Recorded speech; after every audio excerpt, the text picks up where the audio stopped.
Master हमरे इशारा हमर मन करा था कि बोल दे कोनो लड़का लड़की के बीच वाली बात है। लड़कवा कहलस कि जानू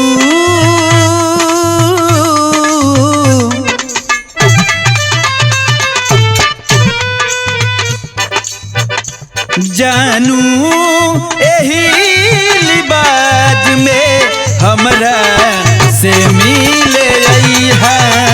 जानू एही लिबाज में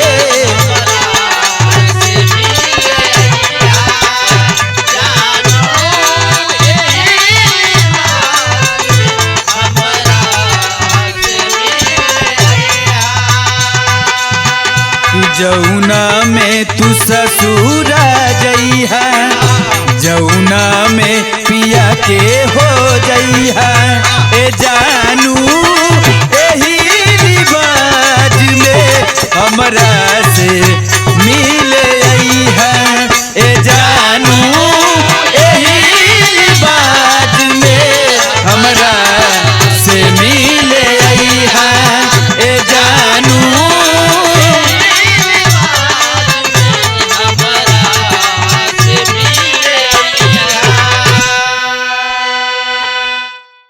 अच्छा बाबूजी, हम बिरहा गायक मनीष लाल यादव, जनपद जौनपुर की धरती से आप लोगों के बीच में एक करंट मैटर बिरहा लेकर के उपस्थित हूं। और आज कहने में बड़ी शर्म आती है कि हमारे हिंदुस्तान का न्यायालय, जिसको भगवान से भी ज्यादा पूजा जाता है, इंसान की आखिरी उम्मीद हुआ करती है हिंदुस्तान का न्यायालय, लेकिन उस न्यायालय से आहत आकर के हमारे हिंदुस्तान का एक नौजवान जान दे देता है। और थोड़ा सा उस नौजवान के विषय में आज हम लोग चर्चा करेंगे। 4 लाइन की भूमिका मास्टर कैसे?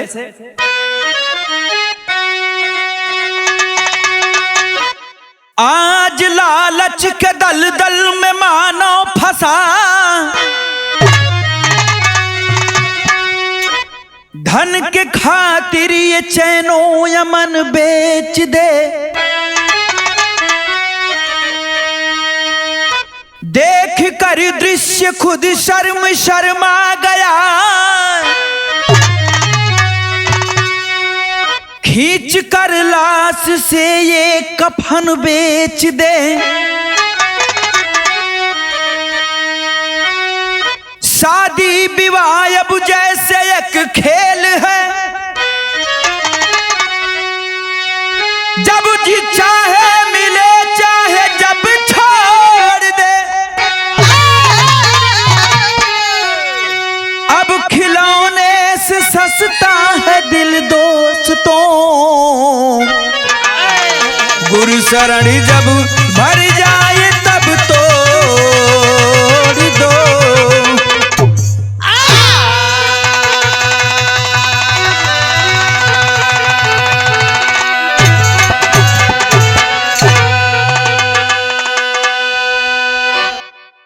वाह बारे गुरशरण कवि जी,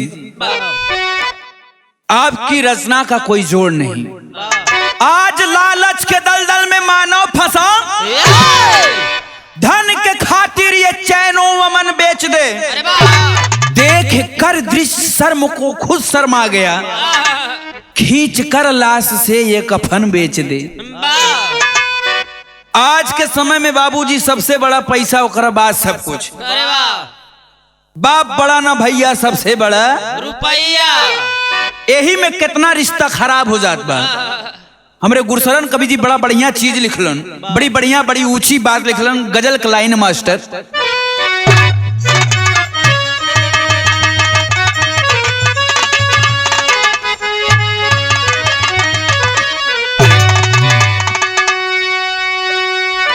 कि हर कदम पर कोई कातिल है, कहाँ जाए कोई। अरे हर कदम पर कोई कातिल है, कहाँ जाए कोई। हर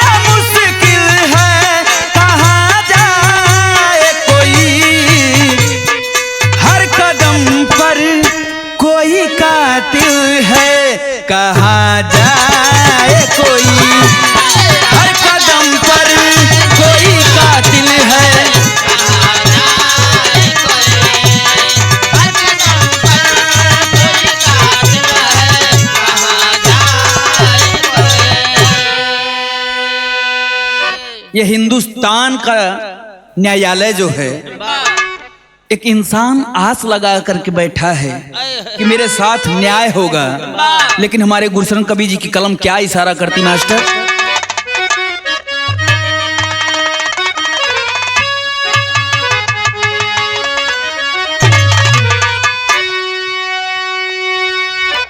कि कैसे उम्मीद करे कोई क्या न्याय होगा, कैसे उम्मीद करे कोई क्या न्याय होगा, कैसे उम्मीद करे कोई क्या न्याय होगा।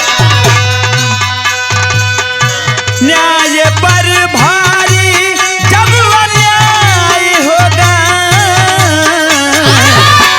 कैसे उम्मीद करे कोई क्या न्याय होगा, कैसे उम्मीद करे कोई क्या न्याय होगा, कैसे उम्मीद करे कोई क्या न्याय होगा।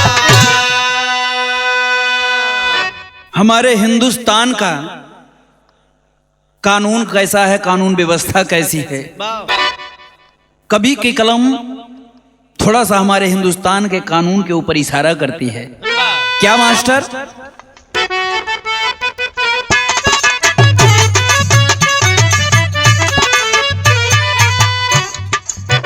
मिलेगा न्याय कैसे, हमारे हिंदुस्तान के कानून आप लोग न्यायालय में देखले होगा। एक तराजू लिए, एक सफेद मूर्ति जज के पीछे तराजू लिए खड़ा रहता है और आंख पे करे करिया पट्टी। लोग यही खातिर कहला कि हमारे हिंदुस्तान के कानून अंधा बा। ए अंधारे कानून में मनई के साथे कितना न्याय होई, आप लोग अंदाजा लगाइए। मिलेगा न्याय कैसे जब कानून अंधा है, मिलेगा न्याय कैसे जब कानून अंधा है, एक ही जुर्म के दो न्याय गोरख धंधा है।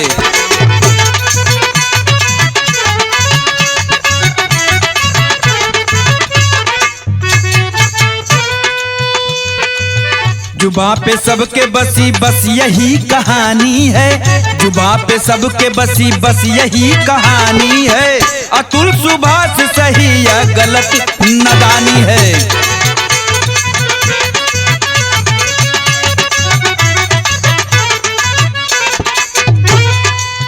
ये कैसा न्याय है, ये कैसा न्याय है, ये कैसा न्याय है साहब तुम्हें करना होगा, ये कैसा न्याय है साहब तुम्हें करना होगा। न्याय पाना है तो पहले तुम्हें मरना होगा।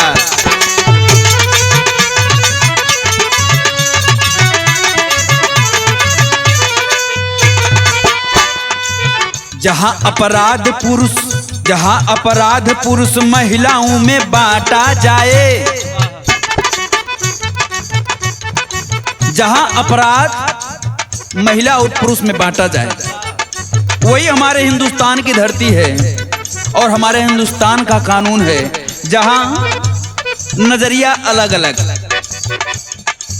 जहां अपराध पुरुष महिलाओं में बांटा जाए, जहां अपराध पुरुष महिलाओं में बांटा जाए, न्याय भी अलग है इस खाई को पाटा जाए।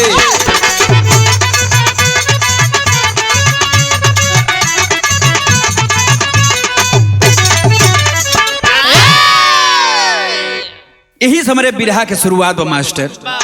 सारंगा में कहना बा,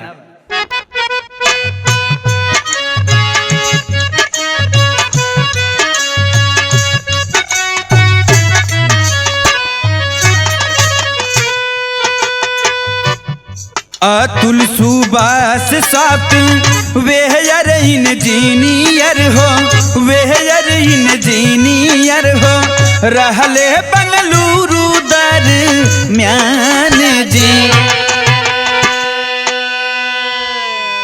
बाबू पवन मोदी अंजू के गोदिया में, अंजू के गोदिया में रहले होनहार वीरवान जी।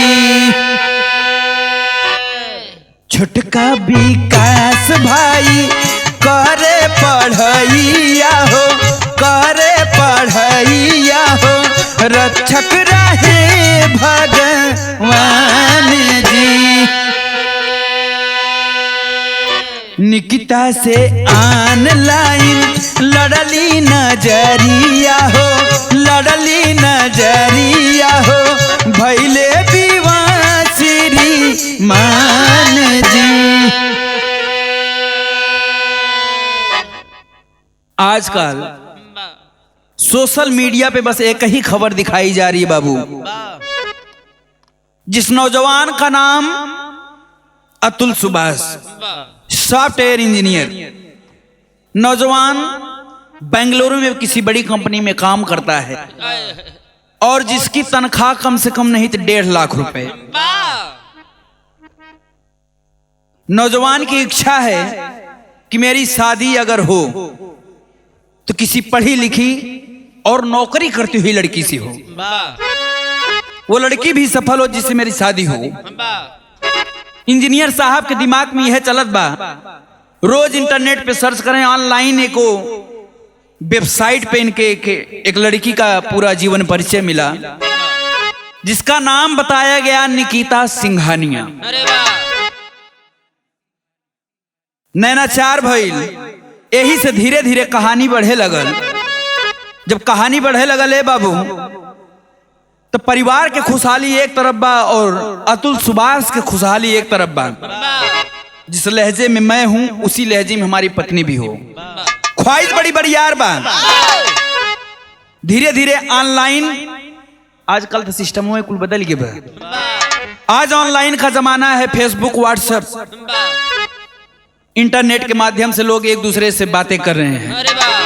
यही तरीके से धीरे धीरे बात होके लगल है भैया। जब बात होते होते तो बात शादी विवाह तक पहुंच गए। जब शादी विवाह तक बात पहुंच गई तो फिर हम एक लाइन तरज मास्टर,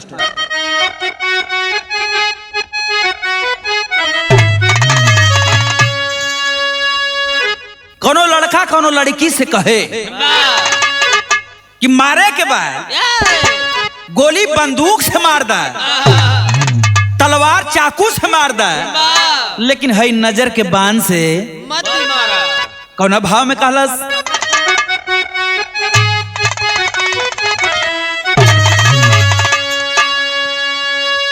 कि मरही के बाटे तो,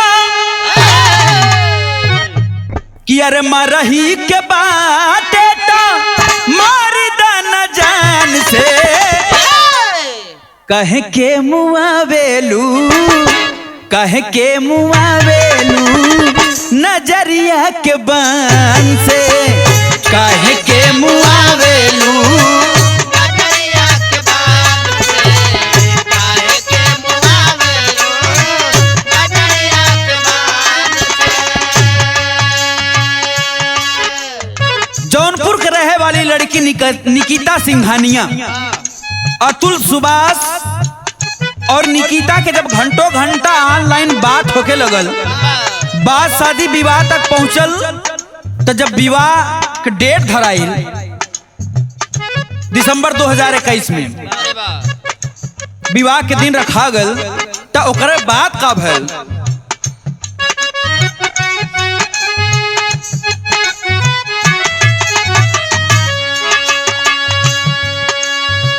कि बहू बन निकिता आइली,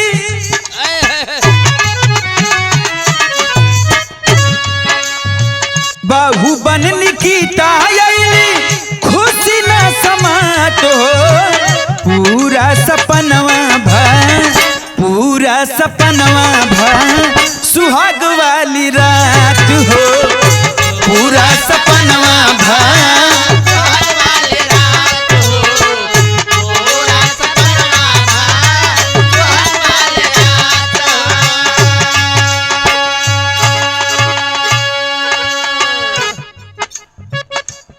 धीरे से बियाह हो गए ऑनलाइन के जमाना, जब शादी हो गई तो बात धीरे से आगे बढ़ा था। कैसे? सच बन विधाता मिलन कैले कबूल हो, गोदिया में दई दिहले सुघर ये गो फूल हो, गोदिया में दई दिहले।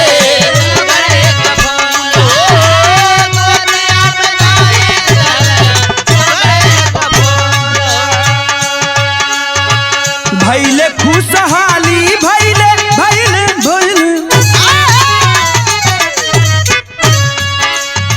भैले खुशहाली भैले खुशी बरसात हो, पूरा सपनवा सुहाग वाली रात हो, पूरा सपनवा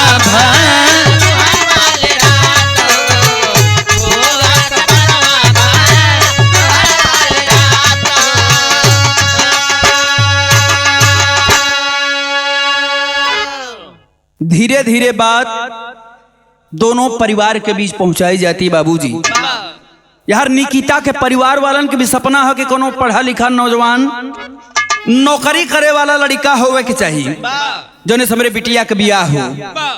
और हर अतुल सुभाष अपने मन में सोचा था कि हमारो वह डिमांड बा कि लड़की पढ़ी लिखी हो, साथे साथे नौकरी भी करत हो।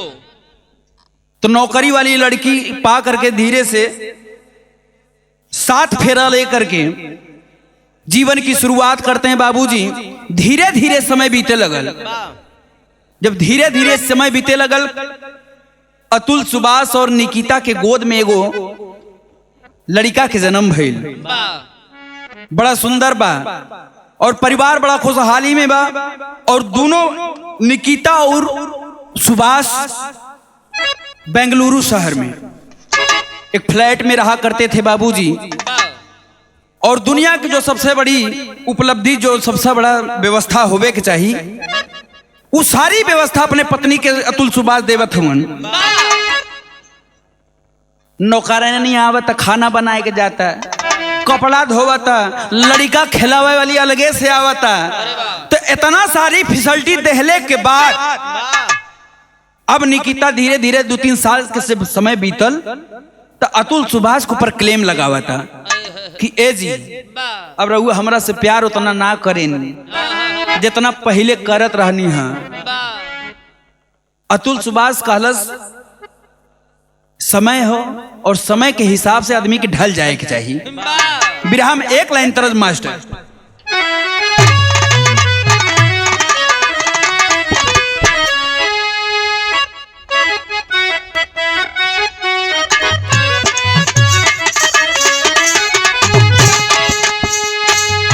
कोनो दुल्हन के नया नया बियाह हो गए,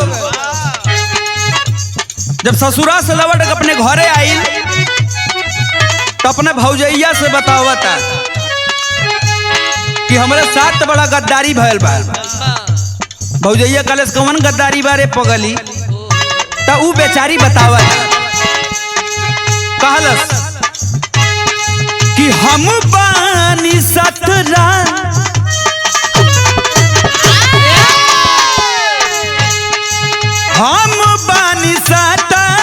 बलमुआ 23 साल के।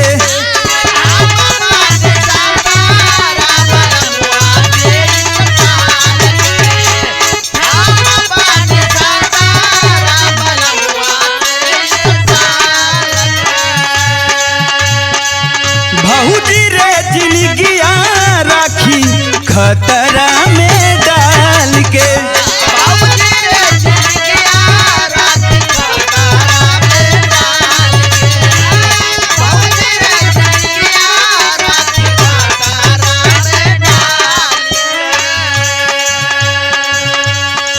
तरज बा, लेकिन तरज बड़ी बढ़िया बा। अगर आप लोग का विचार हो तो पूरा बता दिया जाए। हम पानी साता बलमुआ 23 साल के, भौजी रे जिंदगिया राखी खतरा में डाल के। तब भौजैया अपने नंदोइया से कहलस केतनो होई निमन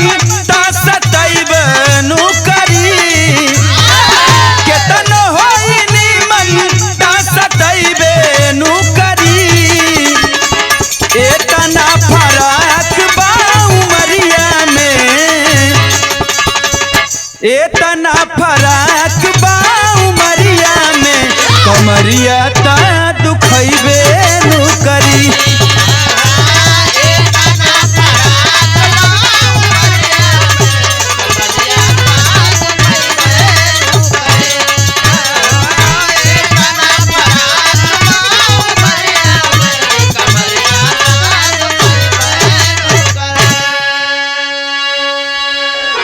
ई त तरज बा, लेकिन ये सिल बढ़िया भाव बारे गुरु शरण कवि जी का लिखल भैया।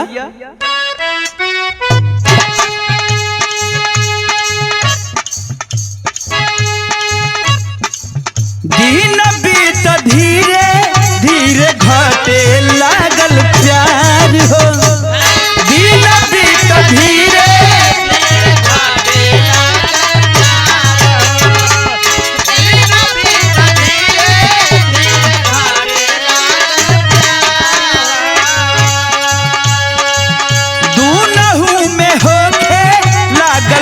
मारता करार हो।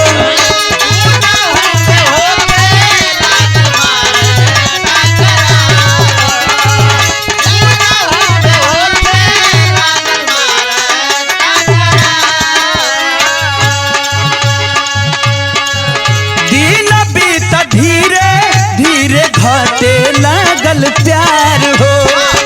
दूनहु में होके लागल मार तकरार हो। निकिता भी जिद कई के यारी गईले हो। तब ले तलाक दे रजिया हो। गरजिया जब बाज गईले हो। ले तलाक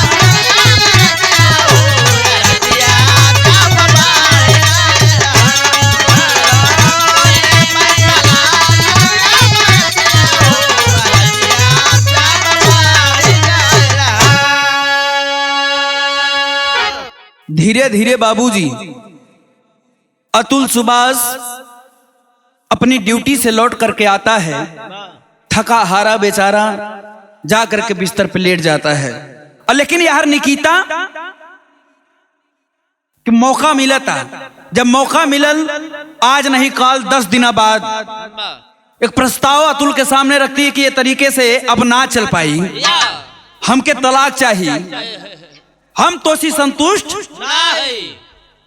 अतुल कलश की कौन बात भाई, कल कुछ ना, अब हम जाके अपने घरे रहब जौनपुर, हम तोरे संगे ना रहब। तलाक के अर्जी जाके कोर्ट में पड़ गई। जब कोर्ट में तलाक के अर्जी पड़ी, मास्टर के बिरहा में तरज बा।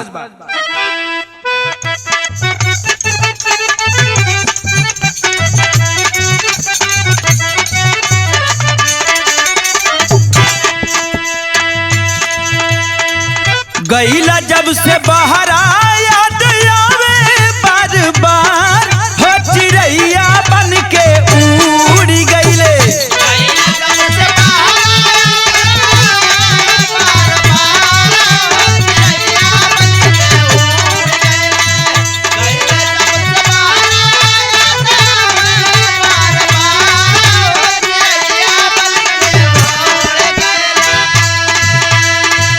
गईला जब से बाहर याद आवे बार बार हो। चिड़ैया बन के उड़ गईले।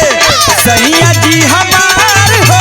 चिड़ैया बन के उड़ गईले।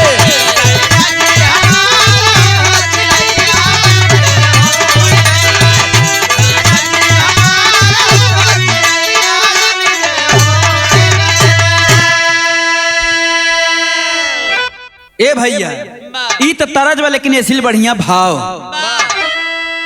निकिता सिंघानिया नाम का लड़की गोदी में एक लड़किया लड़के अतुल सुभाष के ऊपर कवन कवन केस लगावत है। आप सुनी है तो आप माथा जाए चकराए। कैसे मास्टर?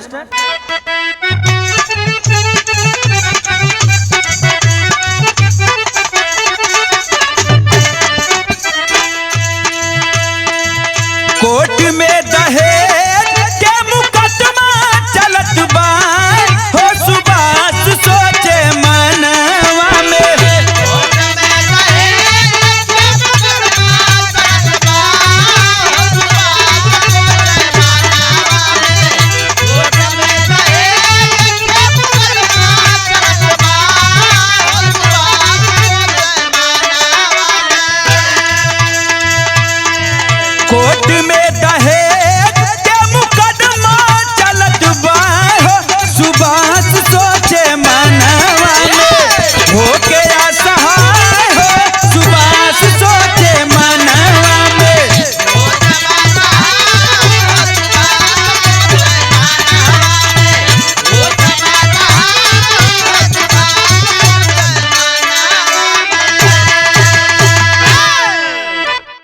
में जा करके सबसे पहला मुकदमा दहेज उत्पीड़न के, जिस व्यक्ति का पेमेंट 1 महीने का 1.5 लाख रुपए, उस व्यक्ति के ऊपर वो निकिता सिंघानिया दहेज उत्पीड़न का केस लगाती है। पहला केस।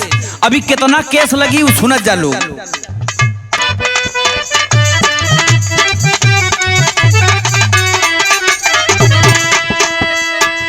कई सन मनावता कुछ समझ न आवे रामा,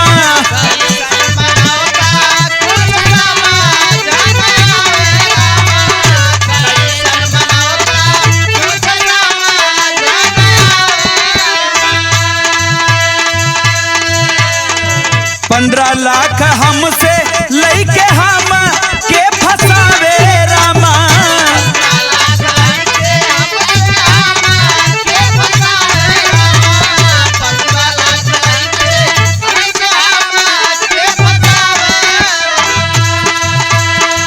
सीधे केहू नाही होत बाटे हो सहाय, हो सुबास सोचे मनवा में,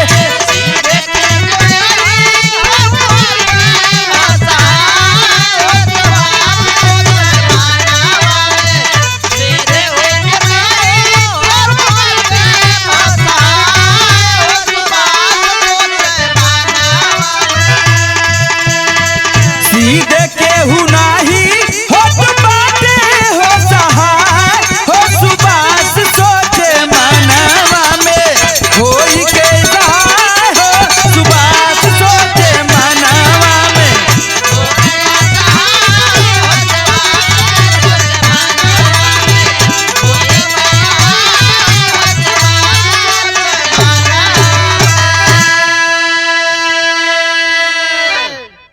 तलाक का अर्जी लगा करके बाबूजी जब मैटर कोर्ट में चला गया तो दोनों अलग अलग हो। अरे वाह, जब अलग अलग हो गईलन तो ई जवन निकिता सिंघानिया नाम की लड़की 15 लाख रुपए की डिमांड करती है। अगर 15 लाख हमको दे दो वाह, तो मैं सारी केस रफा दफा कर दूंगी। वाह, अतुल बेचारा सोच गयल वाह, कि अगर 15 लाख देहले पे जीव छूट जाता तो दे देवे के चाहिए। 15 लाख रुपया दे करके ये अपने आप को छुटकारा पाना चाहता है, लेकिन विधिक विधान के जानता है। जैसे 15 लाख रुपया निकिता पवलस ले जा करके उलट के फिर एक केस लगौलस कि अतुल सुभाष हमारे साथ अननेचुरल तरीके से सेक्स करता था, जबरदस्ती करता था। एक केस और लग गया। अप्राकृतिक तरीके से हमारे साथ संबंध बनाना चाहता था, इसलिए मैंने उससे दूरी बना लिया। अतुल सुभाष के ऊपर ये भैया एक बात जान ला, ये हिंदुस्तान की धरती नारी प्रधान देश, नारी सुनवाई ज्यादा है। अगर उनका खेला खेली मंगरू टूट गए तो कोर्ट में जाना नहीं सुनवाई हो तो हार न हुए। अतुल बेचारा ओकरे ऊपर इतना केस लदी बा, बेचारे की सुनवाई नहीं हो तो बाद जौन जज के नाम बतावागा रीता कौशिक, उनके पेशकार का नाम बतावागा माधव। माधव एक थे कोने में जाए कि अतुल से कहते 5 लाख रुपया दे, केस रफा दफा हो जाए। केस रफा दफा नहीं, पूरा कहानी सपाट करवा दे। अतुल बेचारा सोच गया, ओहो ये तो हमारा हिंदुस्तान, हमारा न्यायालय, हमारा जिसको हमारे हिंदुस्तान को लोग पूजा किया करते हैं, हमारा पूरा न्यायालय बिक चुका है, न्याय ना मिली हमके। सोच करके बेचारा मायूस होकर के अपने ऑफिस पर लौटता, अपने घर पे लौटता है। लौट के जाके रोवता, विचार करता, और विचार करके एक कलम उठाया और एक बहुत बड़ा सा कागज, और उसमें पूरे जीवन की कहानी जो उसके साथ घटना घटी है वो पूरा लाइन बाय लाइन लिखता है। कैसे लिखता मास्टर?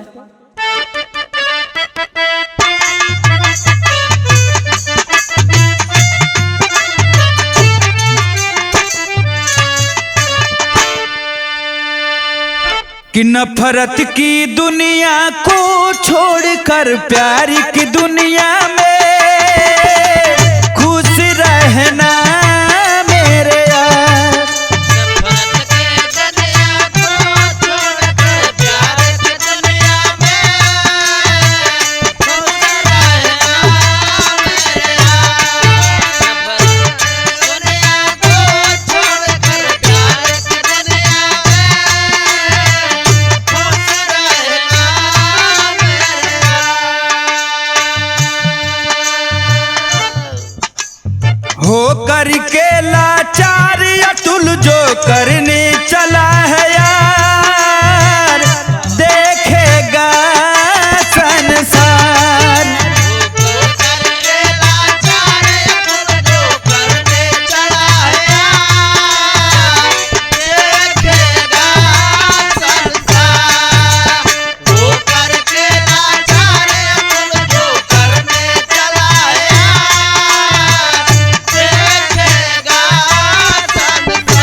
जिस वक्त वो पेशकार अतुल से पैसे की डिमांड करता है, उस वक्त अतुल ने बहुत बड़ा फैसला लिया बाबूजी, मेरे ही जरिए मुझसे ही पैसा लेकर के मुझे ही बर्बाद किया जा रहा है। ना हम रहा बे धरती पे, ना कोई हमसे पैसा ले, लेकिन दुनिया के सामने मैं एक प्रूफ छोड़ के जाऊंगा अपने न्याय के लिए। बहुत बड़ा फैसला लेता, आपका कलेजा द्रवित हो जाएगा, हिल जाएगा। आप सोच नहीं सकते कि कोई व्यक्ति अपने परिवार, अपने पत्नी से आहत आकर के और सरकार से आहत आकर के इतना बड़ा फैसला ले सकता है। कैसे मास्टर?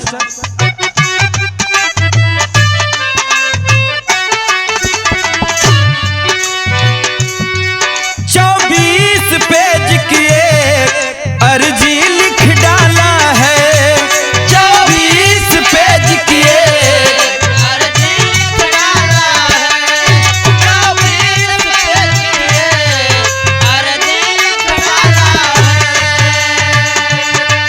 वीडियो बना करके किया झूठ को काला है, वीडियो बना करके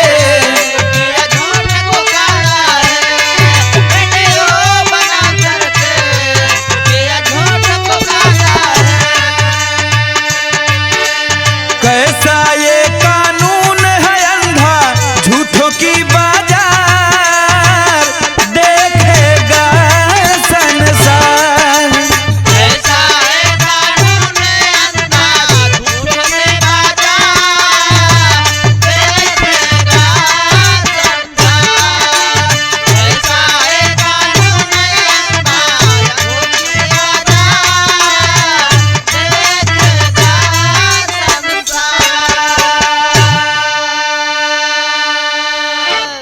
यही हिंदुस्तान का अंधा कानून है, जहां झूठी दलीलें सुनी जाती हैं और झूठों के साथ न्याय किया जाता है।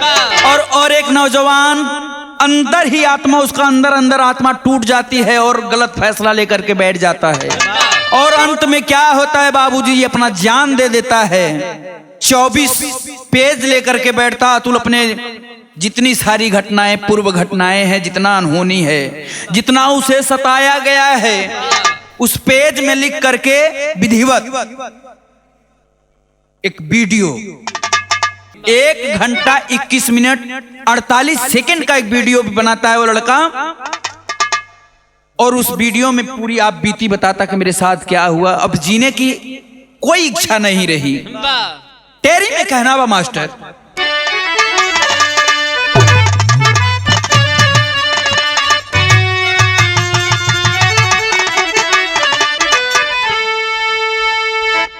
कि कैसा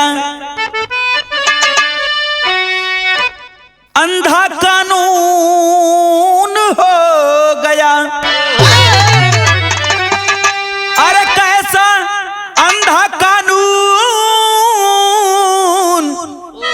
हो, कैसा अंधा कानून हो गया। झूठ के आगे यारो होता सच का खून, यार हो खून, यार हो खून। ए बाबू, अगली तारीख मिल जाती है कोर्ट में कि फला तारीख को, ये वीडियो बनाने से पहले की बात है बाबूजी, वो नौजवान आहत आकर के वीडियो 24 पेज का खर्रा लिखता है। ओकरा बाद कैसे कैसे ओकरे जीवन में घटल बा, वो पेज में का लिखले बाड़े कि मेरे साथ क्या हुआ, कैसे हुआ। पहपट के लाइन में कहना बा मास्टर,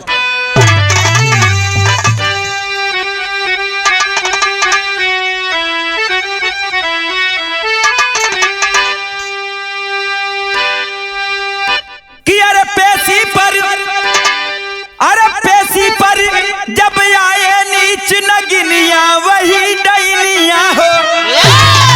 अरे पेशी पर जब आए नीच नगिनिया वही डैनिया हो। कान भरे ना समझे बिटहिनिया वही डैनिया हो।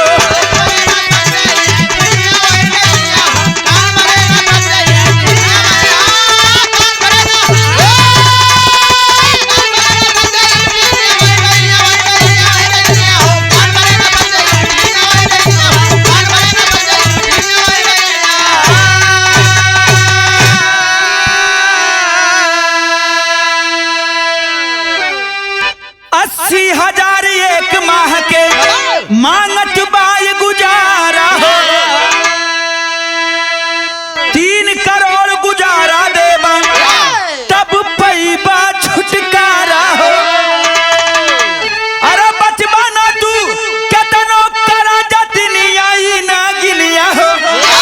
अरे आज लुटे चाहत बा कुल के पनिया यही डैनिया हो।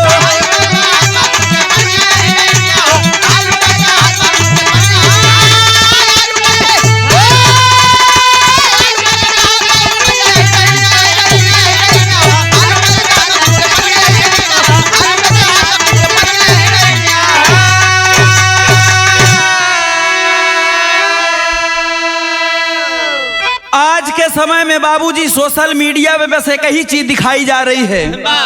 अतुल सुभाष का 1 घंटा 21 मिनट 48 सेकंड का वीडियो, और उस वीडियो में वो नौजवान बोलता है कि मेरी पत्नी द्वारा मुझसे, जे भाई देखले हुई करेजा दर्वित हो जाला, मेरी पत्नी मुझसे बेटे के खर्चे के लिए, उसके गुजारा के लिए तलाक के बाद 80,000 रुपए पर मंथ, एक महीना एक लड़का के खर्चा 80,000 रुपया हो ही ना सकत।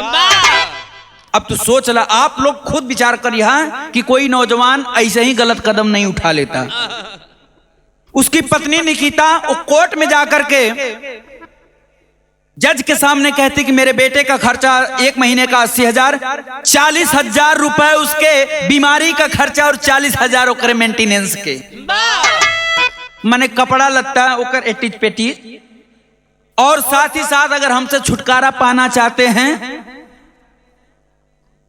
तो मुझे 2 करोड़ रुपए देना पड़ेगा। 2 करोड़ डिमांड करती है कि मेरे पूरे जीवन के लिए मैं इसके साथ नहीं रहना चाहती, मुझे 2 करोड़ रुपए अगर मिल जाता है तो मैं अपनी सारी केसेज वापस ले लूंगी। वाह, बारे हमारे हिंदुस्तान का संविधान और नारी प्रधान। बारे दहेज प्रथा, बारे दहेज प्रथा, बेचारा शादी का कैले को कर जीवन बर्बाद हो गल। वीडियो में लाइव आकर के वो लड़का बता रहा सारी आप बीती। आल्हा में कहना बा मास्टर,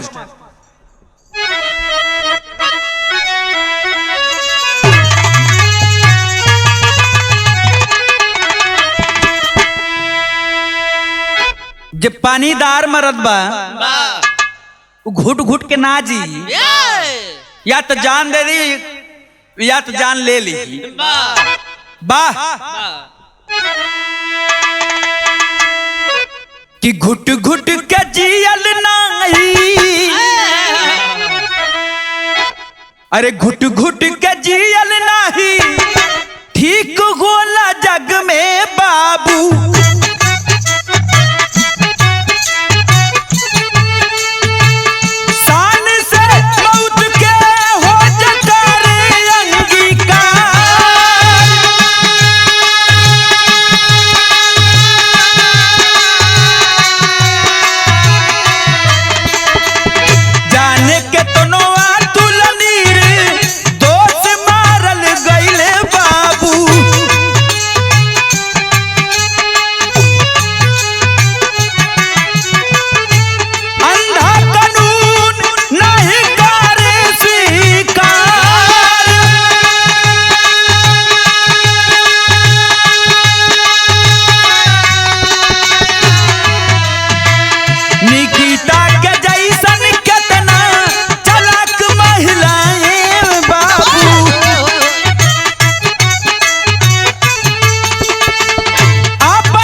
माई बेटी दूना हो चा लाख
अतुल सुभाष इंजीनियर साहब का आखिरी वीडियो जनता के सामने वो 1 घंटे का वीडियो बना करके उसमें अपने माता पिता को भी सचेत करते हैं कि मेरे न रहने के बाद मतारी बिटिया बड़ी चलाक हैं, उनसे मिले जाइबा तो रहूं ऊपर कोनो न कोनो केस कर दी। हाँ एकरे पहले भी भाई विकास और माता पिता के ऊपर न जाने कितना केस ठोक चुकल बा। लेकिन वो वीडियो में वो जज को टारगेट करते हुए अतुल सुभाष ने कहा कि ये जो मेरी उम्र है, अपने माता पिता को सहारा देने की उम्र है, मुझे बड़ा दुख है कि मैं इस वक्त में इस बुढ़ापे में मैं आपका साथ छोड़ के जा रहा हूं। बेचारा रोवत भी बा, परेशान भी बा और चिंता भी बा मतारी बाप के, लेकिन पहले ही से फैसला कर चुकल बा कि धरती पे हमके नहीं रहेगा। और जाते जाते वीडियो में एक बात और बोलता है कि हमारी कुछ अंतिम इच्छाएं हैं और वो हमारी अंतिम इच्छाएं हमारे मरने के बाद पूरा कर दिया जाए। हो सके तो हमारे हिंदुस्तान का अंधा कानून अगर उसकी आंख से काली पट्टी हट जाए तो हमारी आखिरी इच्छाओं को पूरा कर दिया जाए। उसकी डिमांड क्या थी मास्टर? खड़ी में कहना बा।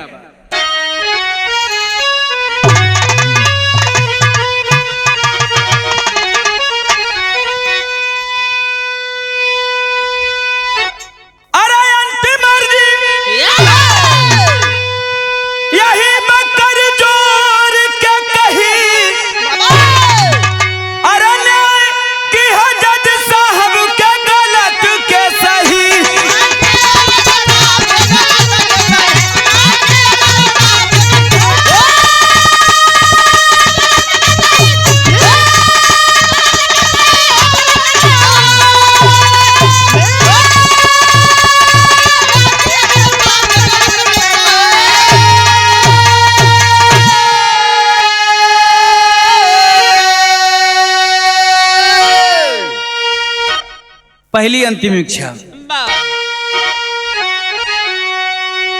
अरे बेटा हमारे सौंप दिया माई और बाप के, देह संस्कार सही मन के संताप के।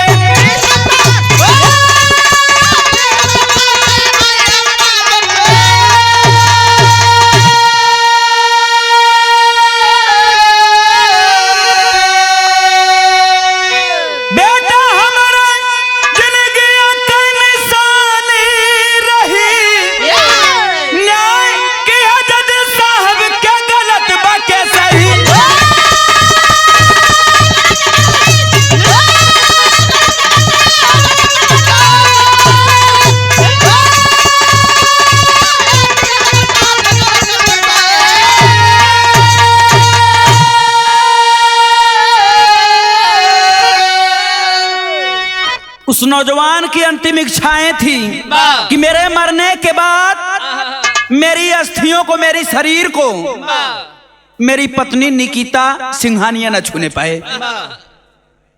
मेरे मरने के बाद मेरी शरीर को मेरी पत्नी निकिता ना छूने पाए। और दूसरी हमारी अंतिम इच्छा है, उसका कोई वैल्यू नहीं है, निकिता सिंघानिया मेरी पत्नी का कोई वैल्यू नहीं है और मेरे बेटे को मेरे माँ बाप को सौंप दिया जाए। और मेरा बेटा अगर मेरे माता पिता के पास रहेगा तो उसका अच्छा भरण पोषण होगा, उसको अच्छी शिक्षाएं दी जाएंगी, क्योंकि मेरी पत्नी अशिक्षित है, उसका कोई वैल्यू नहीं है, उसको अपने बेटे से प्यार नहीं, उसको पैसे से प्यार है। मेरी आखिरी इच्छा है और मेरा निवेदन है सरकार से, इसका अंधे कानून से, और मेरी अस्थि तभी प्रभावित की जाए जब सभी दोषियों को सजा मिल जाए। बारे नौजवान इतना ही कह करके वो वीडियो कट कर देता है। उसके बाद सारे दोस्त संगी साथी दौड़ करके उसके रूम पर जाते हैं, बाबू जिसके फ्लैट पर। लेकिन वहां जाने के बाद क्या मिला? पार्थिव शरीर। इस दुनिया को छोड़ करके अतुल सुभाष चला गया बाबूजी, लेकिन एक बहुत बड़ी सीख दे करके गया। अतुल सुभाष के साथ ही ऐसा घटना ना घटत है भैया। वाह इतना ये धरती पे बहुत बड़ी धरती बा, वाह बहुत मेहरारू ऐसा है। कितना जने का अतुल सुभाष बना के ठहरावत है, वाह भरोसा करे लायक। लेकिन एक अंतिम इच्छा में और इच्छा शामिल है बाबूजी। क्या? उसका जीवन को तबाह करने में 5 मुख्य लोगों की अहम भूमिका रही। वाह रीता जो जज साहिबा है, मैं नहीं कह रहा हूं, उस व्यक्ति ने वीडियो में लाइव आकर के खुद ही बोला है। वाह जो जज साहब हैं, जिस कोर्ट में अदालत में ये केस चल रही थी, रीता कौशिक और निशा मतलब वो लड़की की माई, और निकिता जो उसकी पत्नी है, और साथ ही साथ उसका भाई ओंकार। वाह उसकी अंतिम इच्छा, जब इन 5 लोगों को अंधा कानून सजा दे देगा तब मेरी अस्थियों को विसर्जित किया जाए। नौजवान इतना ही कहकर के वीडियो कट कर देता है बाबूजी, अपनी ई लीला समाप्त कर देता है। अतुल सुभाष इस धरती से, इस दुनिया से चला गया, लेकिन पूरे देश पूरे विश्व को एक संदेश देकर के गया कि करप्ट कानून के आगे एक इंसान, एक ईमानदार इंसान कैसे हार जाता है। बाबूजी अपनी लड़ाई हार गया, इसलिए मेरा भी हाथ जोड़ करके निवेदन है, क्योंकि मैं भी एक हिंदुस्तान का नागरिक हूं। जो काली पट्टी बंधी हुई है कानून के आंख पर, उस पट्टी को खोला जाए और बराबर तौला जाए, दोनों पक्ष को बराबर सुना जाए, फैसला दोनों के पक्ष में किया जाए, और गहराई क्या है, सच्चाई क्या है, जड़ तक जाकर के मजबूती से पता करना चाहिए। और नहीं तो इसे अतुल सुभाष मतिन कितना लड़के जान दे दी है, कितना फांसी लगा ली है, कितना पुल से कूद जाए हैं, कितना ट्रेन से कट जाए हैं। कहना बा मास्टर,